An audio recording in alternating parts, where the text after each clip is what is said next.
The station orbited the dead moon of Vesk Prime like a silver needle floating in an endless black sea. It wasn't much, just a mid-tier outpost used for diplomacy and joint military exercises between the Galactic Confederation and the newly inducted species known as humans. For Lithari of Clan Drossen, it was her first deployment outside her homeworld. She was a proud Skelari warrior, towering 7 feet tall with mottled sapphire skin, a crown of bone ridges over her scalp, and a tail strong enough to crack stone. Like all her kin, she was bred for battle. Grace, strength, discipline. She was not, however, bred for dealing with signs. Hallways aboard Station Unity were coded in 3 colors: red for Skelari, blue for humans, and green for joint facilities. Somehow, in her haste after a particularly grueling zero-G combat drill, Lithari misread a hallway light strip and followed the blue path instead of the red. Her body was aching. Sweat slicked her back. All she wanted was to enter her quarters, sink into the regeneration pod, and maybe hum a battle hymn to soothe her mind. But as the door slid open with a soft hiss, she paused. Something was wrong. Very wrong. The scent struck her first, foreign, warm, with a strangely pleasant musk. Human. Then her glowing yellow eyes caught movement. A shirtless human male, lean and muscular, emerging from a steam-filled washroom, toweling his wet hair. They locked eyes. She froze. So did he. "Ah," the human said. This is not my room," Lithari growled, ears flattening in embarrassment. The human raised an eyebrow and smirked. "I figured." Lithari spun to leave, but the door had already closed behind her, and the station's security subroutine locked it again, mistaking her for the authorized occupant. Of course it did. Human AI was infamously clingy. "I am leaving," she said, stepping toward the door. "You can try," the human replied, dropping the towel around his neck. "But this sector just ran diagnostics. All doors are sealed for the next 20 minutes until the cycle ends." Lithari turned slowly, tail flicking in frustration. "What kind of fool-designed protocol?" "Human-designed," he said with a grin. Her jaw clenched. This was already the most humiliating moment of her life. "I'm Corporal Darren Voss," he added, grabbing a hydration pouch from a desk nearby. "If you're stuck here, at least grab a seat. I won't bite." She hesitated. Skelari warriors didn't sit in enemy territory. But technically, humans weren't enemies.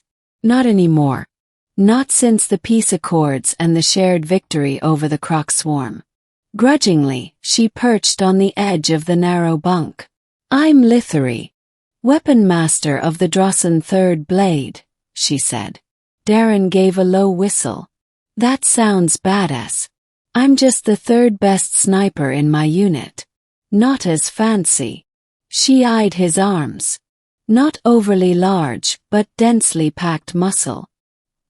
He didn't look particularly dangerous, at least not compared to the Skelari warbeasts she sparred with daily. And yet, his calm demeanor, the casual confidence, it made her feel strangely off balance.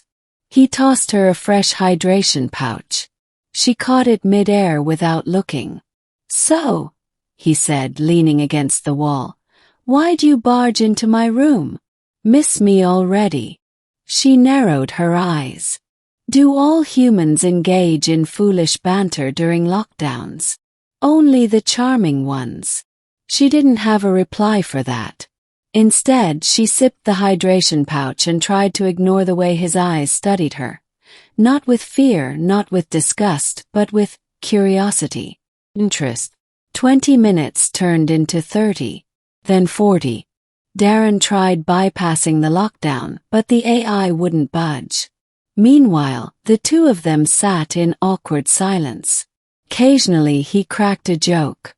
She rolled her eyes, though once or twice, the corners of her lips twitched upward. Then came the alarm. A low, vibrating whomp sound like a beast's heartbeat. The lights flickered red. Unauthorized breach detected in Sector B-19, the system blared. Darren straightened. That's just 3 holes down. Might be a test drill. Lithary was already up, snatching the spare combat knife he had strapped beside the door. Or it's not. They moved fast. Darren in his shorts, grabbing a pistol, Lithary with a knife gripped in reverse hold.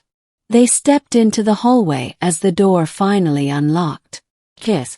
A small scout drone, a remnant from the swarm war, had somehow reactivated and slithered through the vent systems. It was cutting down maintenance bots and making its way toward the command center. Darren shot twice, disabling its motion limb. Lithary hurled the knife like a spear and pinned it to the wall. The corridor fell quiet. As security drones arrived to mop up, both turned to each other, panting. Darren smiled. We make a pretty good team. Lithary tilted her head, her breath still high. You are not unskilled. He held up a hand. That's practically a marriage proposal in some cultures. To her surprise, Lithary laughed. Later that night, back in her own quarters, she found herself restless. She thought about Darren's jokes. His aim. His fearlessness. The way he hadn't looked away when her battle scars showed beneath her armor. Not many dared to stare a Scolari in the eye and smile. He scowled. Well, this was ridiculous. They were different species, different roles. She was a warrior princess of a militaristic matriarchy. He was a human with no tact. Still the thought persisted. The next day they met again by accident. Or so she claimed. I was inspecting ventilation layouts, she said stiffly as he found her standing outside the rec hall. In full armor. Yes, he chuckled. You could have just asked to hang out. So she did. Days passed. Then weeks. Sparring turned into shared meals. Meals into midnight walks in the observation dome.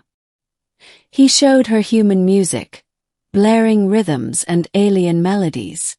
She let him touch her tail once, which was both a Scolari insult and an invitation, depending on the intent.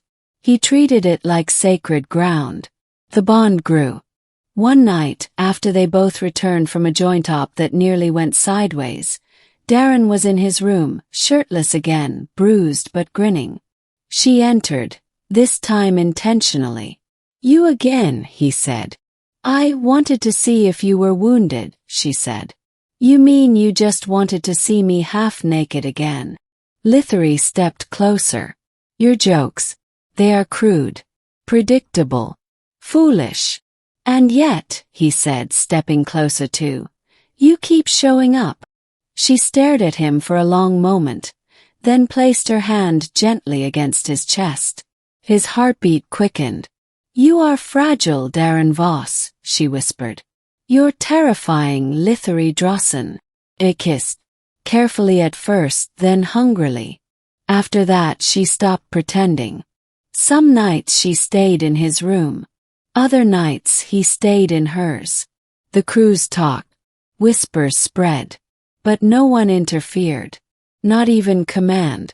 In fact, some were quietly relieved. Diplomatic relations between species often faltered. Their pairing became a strange beacon of unity. But Lithary wasn't just a soldier. She was due to return to Scolari Prime, called back by her clan for the upcoming rite of blood ascendancy. She had a future back home. A future Darren didn't belong to. Or so she thought. Their last night together, she sat on his bed silent. He noticed. Leaving soon, he asked. She nodded. How long? Unknown. Month. Years, perhaps. He sat beside her. You don't have to go. I do. You don't want to. Correct.